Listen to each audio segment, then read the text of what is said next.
Warm good evening, dear students. Welcome to another set of e-content. In this video, we are going to learn about the subject International Trade Procedures 2.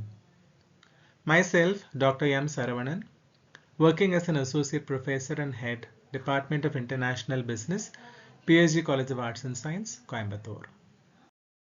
This video will touch upon the following uh, topics.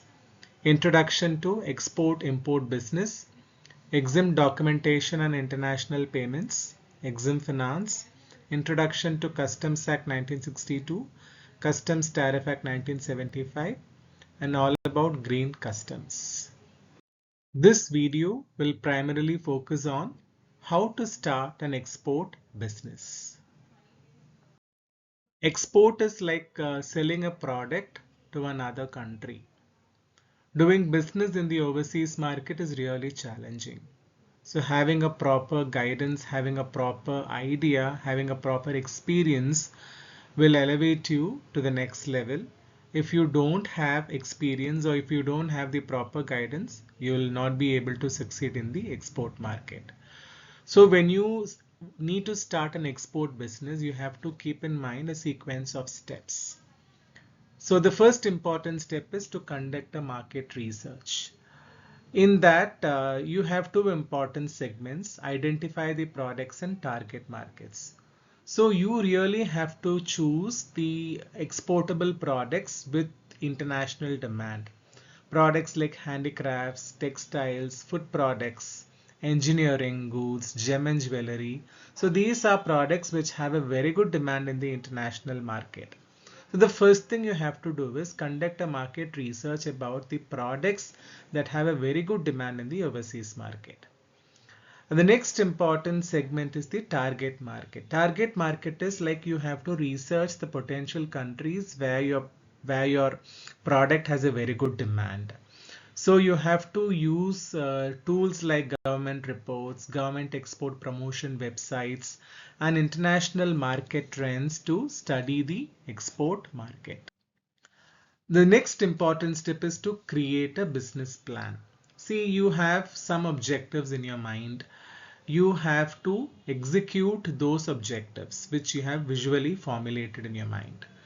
So you have to find out the target markets. You should have a very good business plan. You should have a very effective pricing strategy. You have to plan about the shipping and logistics and the projected revenue which you anticipate when you do your export business.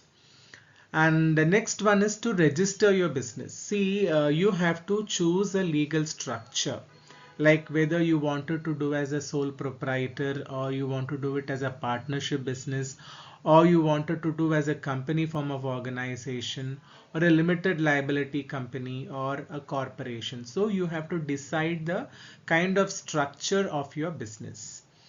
And after that, you have to obtain a general business license, which is very inevitable for doing any business.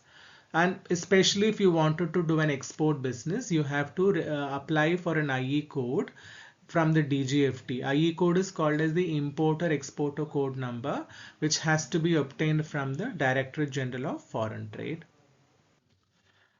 So the next important step is to understand the export regulations. See, you have to learn about the customs duties.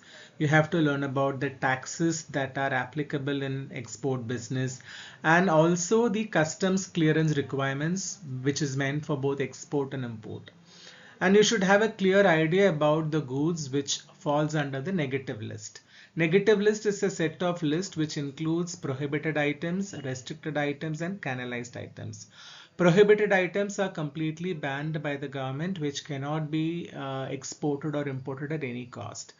Restricted goods are those goods which can be exported or imported with a proper license or, from the government of India. And canalized items are those items which has to be routed through canalizing agencies. And next one is the compliance procedure. See, you have to ensure that the products that you manufacture meet the safety requirements, health requirements, and environmental standards of the destination. So the next important step in starting an export business is to develop a brand and have an online presence, for which you have to create a website. Website need not be too attractive. Essential and required information has to be properly showcased in the website. And you have to showcase your products. You have to include details which are required for the international buyers to access upon. And then use online marketplaces. See, there are so many online marketplaces like Alibaba, Amazon, Global, or eBay, where you can showcase your product. The next one is digital marketing. Digital marketing is like you can invest in search engine optimization, social media marketing, and even you can conduct email campaigns to reach the global buyers spread across the world.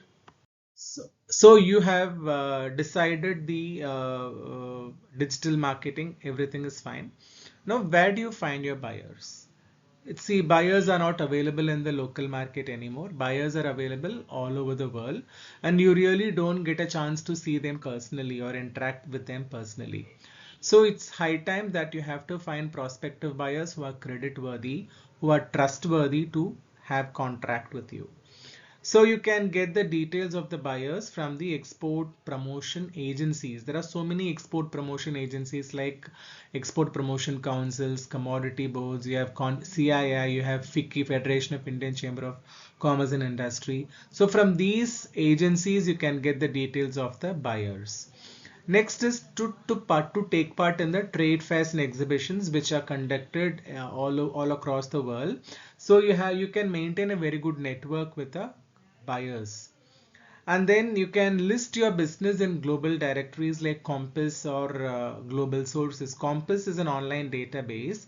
Nearly 2 million companies have their listing in the directory, and basic listings are free.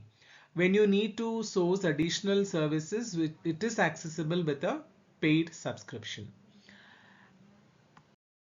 So the next important step is to secure export financing. So you have found out your buyers, you have a website, you have decided your product, you have got proper licenses or IE code number from the government agencies, all that is fine. Now the next important thing is how to meet your financial requirements. So for which you have to arrange for funds which are required for production, shipping, and to meet out the other expenses. The next is export incentives. Like you have to check with the government departments for export schemes like duty drawback, EPCG, or even tax rebates which you're eligible for.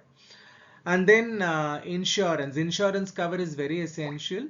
So you have to protect yourself against payment defaults. So you have to use the services of Exim Bank or ECGC for your payment.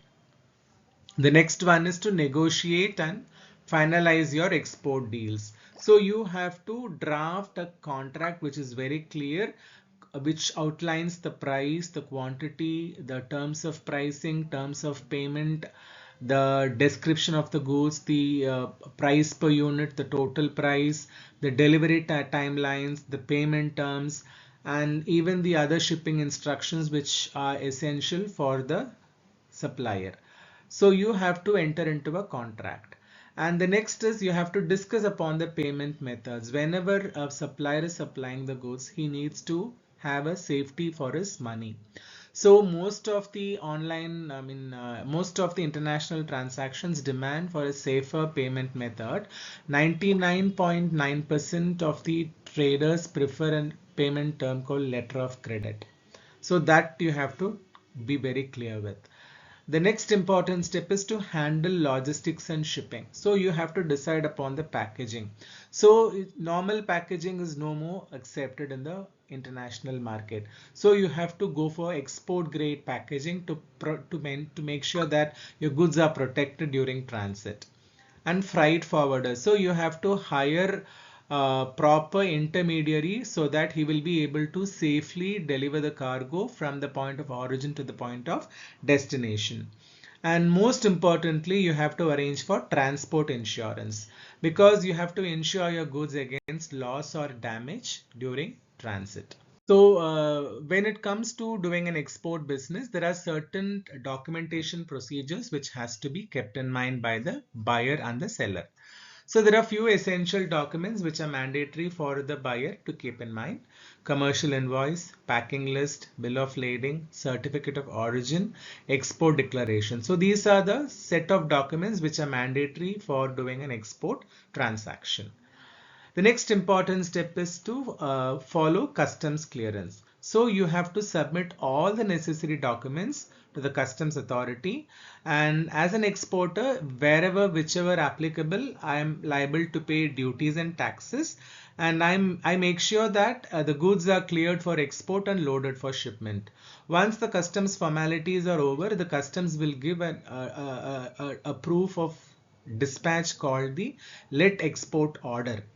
And when it comes to import, it is called as out of charge certificate. Okay, so after the customs formalities are over, let export order is given by the customs authorities, which means that the goods can be taken for export, which can cross the boundaries of the country.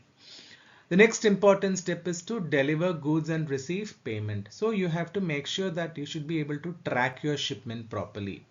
So you have to ensure timely delivery of goods to the buyer. Delayed delivery will always get a bad name when goods are not properly delivered on time.